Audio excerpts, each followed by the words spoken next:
아, 인사성 봐라. 꼬라지 하며 아유 진짜 어떡하냐. Oke, sesampainya di kelas, teman-temannya langsung ngeliatin Kim kayak pangling gitu. Dan gara-gara penampilan barunya itu, mereka sampai nggak mengenali kalau orang tersebut adalah Yihon. Dan ternyata si remaja SMA yang kemarin ketemu sama Kim di toko buku adalah murid baru di sana dan menjadi teman sekelasnya.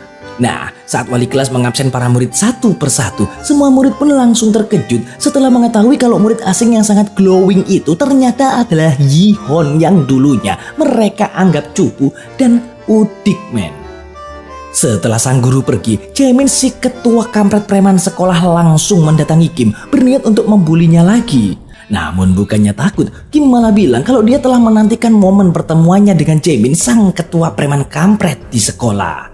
Tentu aja, Jaemin pun marah dan langsung menyuruh antek-anteknya buat ngebawa Kim ke tempat sepi men.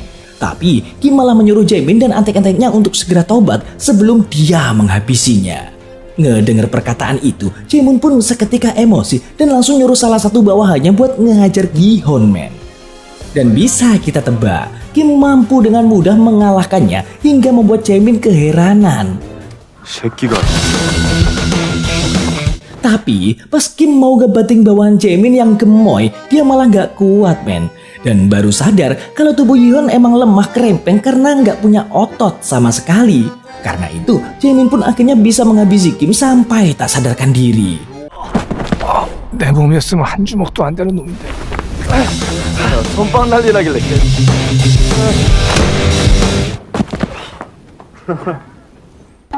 Di dalam alam bawah sadarnya, Kim gak sengaja ketemu sama Yihon yang menyuruh Kim agar berhenti menggunakan tubuhnya. Yihon berpikir semua yang dilakukan Kim gak ada gunanya karena setelah roh Kim keluar, terus roh Yihon kembali ke tubuhnya, Yihon bakal tetap mengakhiri nyawanya sendiri. Ngedengar itu, Kim jadi mulai emosi men karena ngelihat Yihon yang gak punya semangat hidup. Kim bilang kalau dia bakal berjuang sekuat tenaga demi merubah nasib Yihon. Dia bakal ngalahin Jaemin dan keroco-keroconya, membuat nilai pelajaran Yihon naik supaya bisa diterima di universitas yang diinginkan Yihon dan juga akan ngelindungin ibu Yihon. Tapi baru aja mau ngasih tahu cita-citanya, lah kok Yihon malah tiba-tiba ngilang dan akhirnya Kim pun tersadar dari pingsannya. Kini di hadapannya udah ada Sekyung si anak baru yang mengajak Kim ke UKS. Nah pas di UKS, Kim berpikir kalau Sekyung ini kayak pengen temenan gitu sama dia. Terus Sekyung ngingetin tuh, apa Yihon lupa kalau mereka ini adalah sahabat sejak lama? Ngedengar itu, Kim pun panik soalnya dia nggak tahu akan hal tersebut. Karena itu, Kim pun beralasan dan berpura-pura kalau dia habis hilang ingatan. Dan Sekyung bilang kalau semua yang dia katakan tadi cuma bohongan buat mastiin apakah Yihon yang ada depannya sekarang adalah Yihon yang dia kenal. Soalnya Sekyung ngerasa kalau Yihon yang sekarang sangatlah berbeda 189 derajat. Ngedengar itu, Kim pun berasumsi kalau Sekyung adalah orang yang sangat berbahaya. Soalnya, dia bisa membedakan orang hanya dengan penglihatannya saja. Maka dari itu, Kim menganggap kalau orang kayak Sekyung yang harus dia jauhi. Habis ngedengar itu, Kim pun kembali beralasan kalau alasan dia berubah gara-gara kejadian percobaan mengakhiri nyawanya kemarin. Tapi karena Sekyung masih gak percaya, Kim langsung pergi ninggalin dia. Sedangkan di waktu yang sama, Jaemin masih kepikiran dengan perubahan Yihon yang sangat berbeda itu, men. 야, 이 혓바닥에 니스칠을 했던데? 야 그래 뭐 그런 일이 있겠냐? 못 봐주게 왜? Sepertinya dari UKS, Kim sama Sekyung akhirnya balik ke kelas nih ceritanya. Nah, karena Kim emang pengen kalau nantinya Yihon punya temen, dia pun nyoba ikut nimbrung ke 3 cewek teman sekelasnya. Di tengah obrolan itu, 3 cewek tersebut berencana untuk pergi ke toko alat tulis sepulang sekolah nanti. Ngedenger itu, Kim pun maksa mau ikut dan akhirnya ketiga ciwi-ciwi tersebut pun ngebolehin Kim buat pergi bareng mereka. 그럼 나도 문방구 방문에 껴도 되겠냐? Dan sepulang sekolah, ketiga dedek gemes tersebut masih nggak tahu kalau Yihon adalah anak sultan. Karena itu, mereka pun kaget sekaget-kagetnya pas Kim ngajak mereka pergi ngake mobil mewahnya, men. Selain itu, Kim juga nraktir makan ketiga teman ceweknya itu yang bikin mereka keheranan kenapa orang sehumble Yihon dianggap orang aneh dan dijauhi sama anak-anak di sekolah. Nah, karena treatment Kim kemarin, besoknya para dedek gemes itu akhirnya nerima Yihon sebagai teman.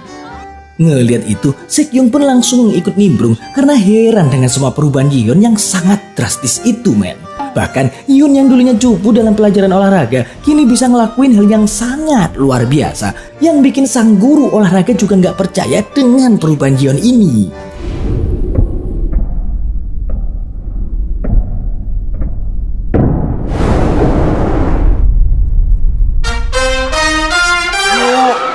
송이현이, 야 개학 날은 완전 달라져서 못 알아봤네. 자 다음 성민이.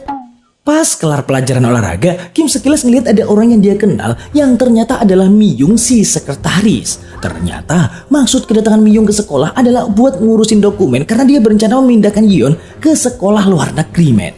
Karena nggak pengen hal itu terjadi kepada Yeon, Kim pun balik mengancam Miyung, men. Bermodalkan pengetahuannya tentang latar belakang Yeon, Kim mengancam Miyung kalau dia akan menghancurkan hidup Miyung kalau masih tetap kekeh mindahin dia ke luar negeri.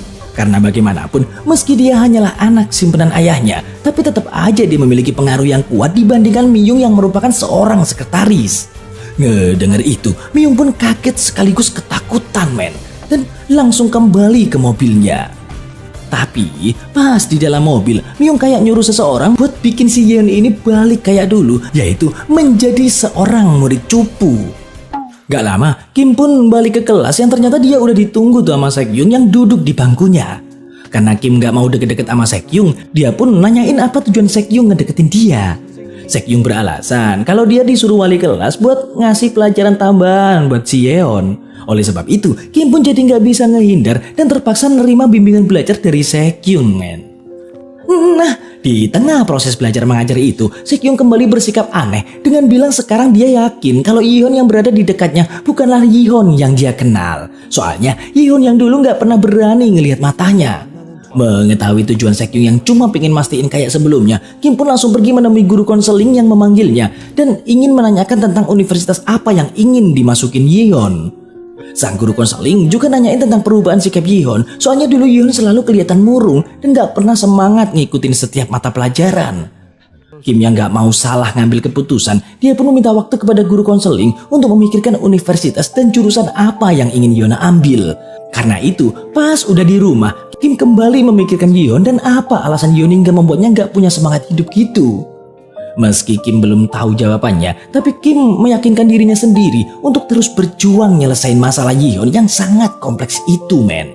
Dan karena nilai pelajarannya adalah masalah terbesar Yeon, Kim pun jadi sangat giat belajar dan menanyakan soal yang gak bisa dia kerjakan ke Sekyung lewat chat. Sekyung juga nyoba ngebantu Yeon, tapi Sekyung juga seolah-olah memiliki rencana terselubung yang berkaitan dengan Yeon, men. Karena faktanya, dulu Yeon pernah bilang ke Sekyung kalau dia bakal ngasih tahu semua orang tentang sifat asli Sekyung. Karena itulah, Sekyung jadi ketakutan dan bahkan dia sampai mimpi buruk kalau ingat-ingat hal itu. 너라면 할 수 있잖아. 네 본성이 어떤지 애들한테 폭로할 거야. 그날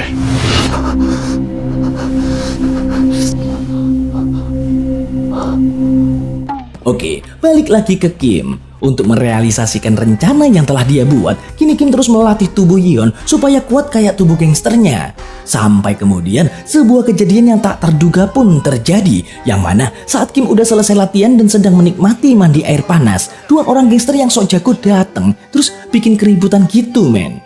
Ya, karena kesel kali ya, Kim pun langsung menerkam anunya salah satu gangster sambil bilang kalau dia adalah Kim, orang nomor 2 yang berkuasa di gangster Chulha. Tapi si gangster itu ngasih tahu kalau geng Chulha udah bubar semenjak ditinggalin Kim. Dan setelah geng Chulha bubar, dibentuklah geng baru yang bernama geng Dongsu, men. Ngedenger itu, Kim pun langsung menyadari kalau Dongsu pengawalnya dulu kini udah naik jabatan jadi ketua geng. Setelah kejadian itu, dua orang gangster tersebut ngelapor ke Dongsu sama Jongchul kalau ada seorang remaja SMA yang ngaku-ngaku sebagai Kim, wakil ketua geng Chulha. Tapi Dongsu malah nggak peduli, soalnya sekarang dia lagi fokus ngerekrut anggota baru. Dan ternyata Jaemin dan keroco-keroconya juga terlihat di sana buat ngedaftar jadi anggota geng, men. Sampai kemudian pas Kim pulang ke rumah, dia kembali dibuat kesel sebab Sekyung udah ada tuh di rumahnya. Ya, karena dia nggak bisa ngusir Sekyung kan, Kim pun menyuruh Sekyung untuk pergi duluan ke kamarnya. Sementara dia akan ngebawa ibu Yeon yang bernama Minsu ke kamarnya. Soalnya dia lagi koleng, men. Lalu, pas Sekyung udah di kamar Yeon, dia langsung mencari sesuatu di lemari baju Yeon dan akhirnya ketahuan tuh sama Kim.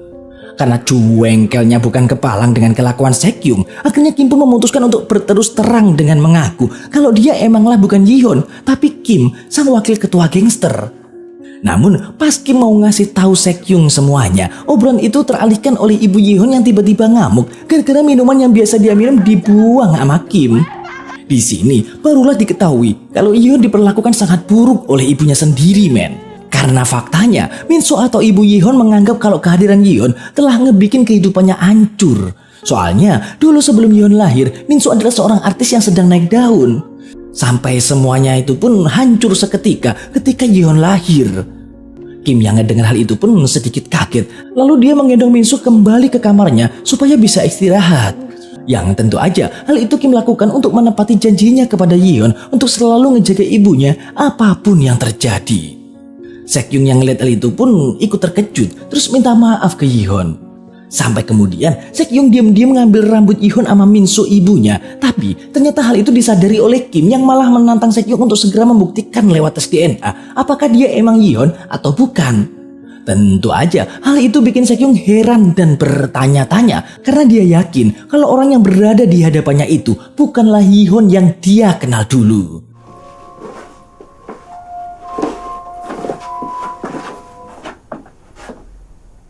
콧구멍에 바람 좀 넣자. Sesampainya di rumah, ternyata Sekyung juga memiliki masalah dengan ayahnya yang overprotective, man. Sekyung yang saat itu sedikit terlambat pulang, langsung ditanyain ini itu tuh sama ayahnya. Tentu aja, hal itu pun ngebikin Sekyung ketakutan seolah hal tersebut udah dialami Sekyung dari dulu. 이런 일이 일어나는 거야. Keesokan harinya di sekolah, Kim yang lagi jalan santuy tiba-tiba dicegat sama si kampret Jaemin beserta antek-anteknya nih, men. Si kampret Jaemin ini nyuruh si Kim agar kembali menjadi suruhannya kayak dulu lagi. Kim yang gak mau nurutin hal itu langsung bilang kalau dia adalah orang yang gak mau patuh kepada siapapun. Otomatis ngedenger itu, salah seorang keroco Jaemin memperlihatkan sebuah video saat dulu Yihon selalu patuh kepada mereka. Dan begitu ngelihat video tersebut, Kim pun seketika naik pitam dan langsung menantang Jaemin beserta antek-anteknya untuk gelut di tempat sepi, men. Layaknya seorang gangster, Kim gak mau memulai pergedebukan sebelum musuhnya yang memulai. Ya, karena udah kebawa emosi, Jaemin pun langsung ngajar Kim, tapi pukulan tersebut malah ngebikin Kim kesenengan, men. Soalnya, hal itu menandakan kalau dia juga boleh untuk melakukan hal yang sama. Tanpa basa-basi lagi, pertarungan satu lawan banyak pun dipertontonkan.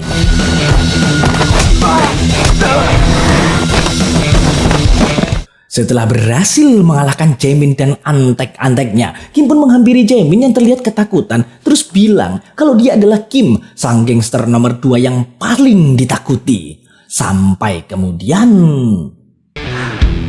어떻게 알았냐? 김득팔. Nah, pada saat Kim gelut ngelawan Jaemin dan juga anak buahnya, ternyata Sekyung sama guru konseling ngelihat hal tersebut dari jauh, men.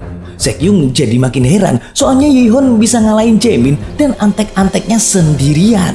Padahal dulu dia selalu dijadiin bahan bulian gitu sama si Jaemin. Sedangkan bu guru konseling yang ngelihat itu pun langsung pergi ke sana buat ngelerai pergedebukan itu. Sebelum bu guru datang, Jaemin nanya tuh ke Kim, apa maksud Kim yang memperkenalkan diri sebagai wakil ketua gangster tadi? Soalnya Jaemin masih nggak percaya kalau Kim bisa ngalahin dia dan antek-anteknya dengan entengnya. Terus karena tadi Kim spontan bilang gitu dan lupa kalau sedang menggunakan tubuh Yihon, dia pun menarik ucapannya, terus bilang kalau Yihon jago gelut gara-gara dilatih sama Kim. Ngedenger itu, Jaemin pun langsung ketakutan sebab dia tahu kalau Kim adalah orang yang sangat ditakuti di kalangan gangster. Oke, begitu bu guru konseling datang, dia nyuruh Jaemin sama antek-anteknya untuk pergi ke ruang BP buat mempertanggungjawabkan perbuatan mereka. Tapi Jaemin yang gak terima minta bu guru konseling untuk ngebawa Kim juga. Dan karena sebelumnya bu guru konseling ini udah dapat laporan tentang Jaemin yang suka ngebully Yihon, dia pun nolak permintaan Jaemin, terus ngebawa Kim ke ruangannya, men.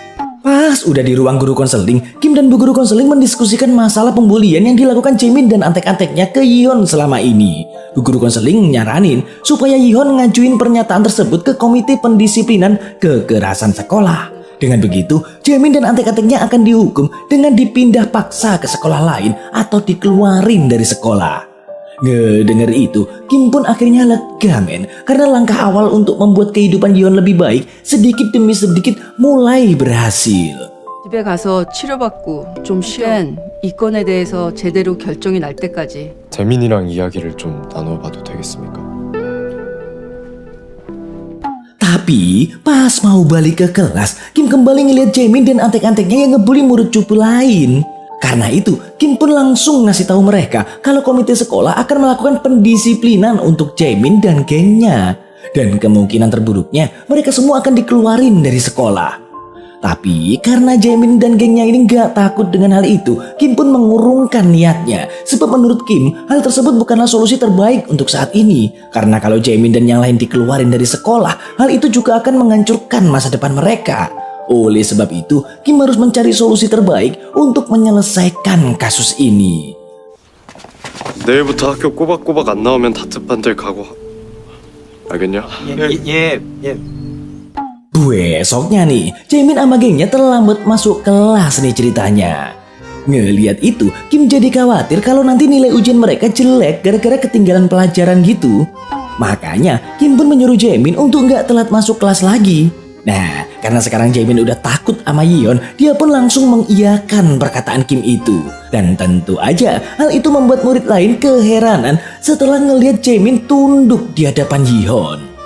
Gak cuman itu, Kim juga selalu ikut campur pas Jaemin dan gengnya lagi ngebully siswa cupu lain, men. Ya tentu aja, hal itu pun bikin Jaemin jadi makin kesel sama Kim. Karena dia udah gak bisa berbuat apa-apa lagi gitu sama Kim. Sementara Sekyung yang makin penasaran tentang siapa Yihon yang sebenarnya, dia pun mendatangi rumah sakit untuk mengecek DNA rambut milik Yihon dan Minso ibunya.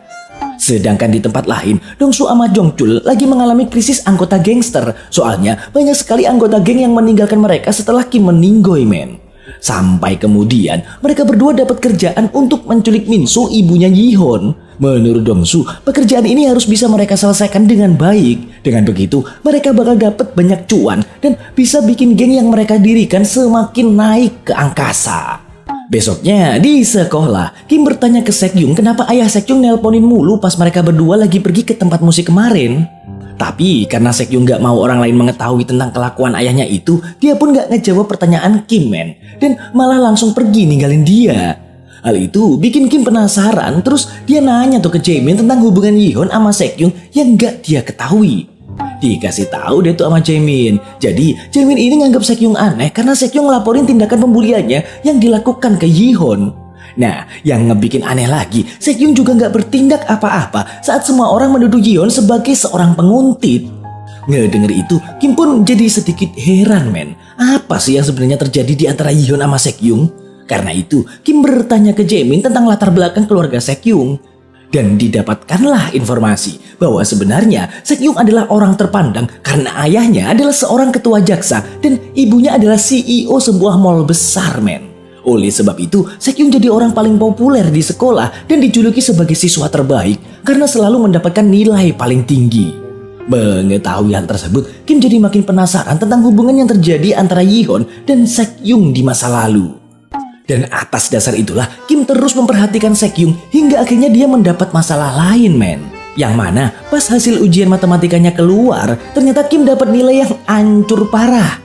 Tapi Kim ini masih punya ide dengan memanfaatkan keadaan tersebut untuk bisa lebih dekat lagi sama Sekyung, yaitu dengan cara meminta Sekyung untuk mengajarinya, men. Tapi hal itu diketahui 3 murid dari klub basket yang akhirnya juga ikut belajar bareng sama Kim. Ya, bisa dipastikan hal itu pun membuat Sekyung jadi tertekan karena Sekyung tahu kalau niat ketiga murid tersebut cuma pengen manfaatin dia doang. Dan karena tahu kalau Sekyung gak enakan, Kim pun kemudian mengajak ketiga murid tersebut untuk bertanding basket ngelawan dia. Kalau mereka menang, maka mereka boleh ikut belajar bareng sama Sekyung. Gak tahu kenapa, hal itu ternyata malah bikin Sekyung cemas, men. Soalnya dia tahu kalau Yihon yang dia kenal cupu banget kalau masalah olahraga. Tapi nyatanya, Sekyung dan semua orang dibikin kaget sekaget-kagetnya pas ngelihat betapa jagonya Yihon.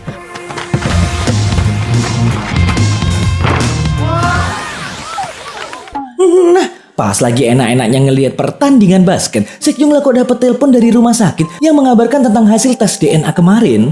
Sekyung dikasih tahu kalau DNA milik Yihon dan ibunya sangatlah cocok hampir 100%. Hal itu pun membuat Sekyung semakin bingung apa yang terjadi kepada Yihon. Kemudian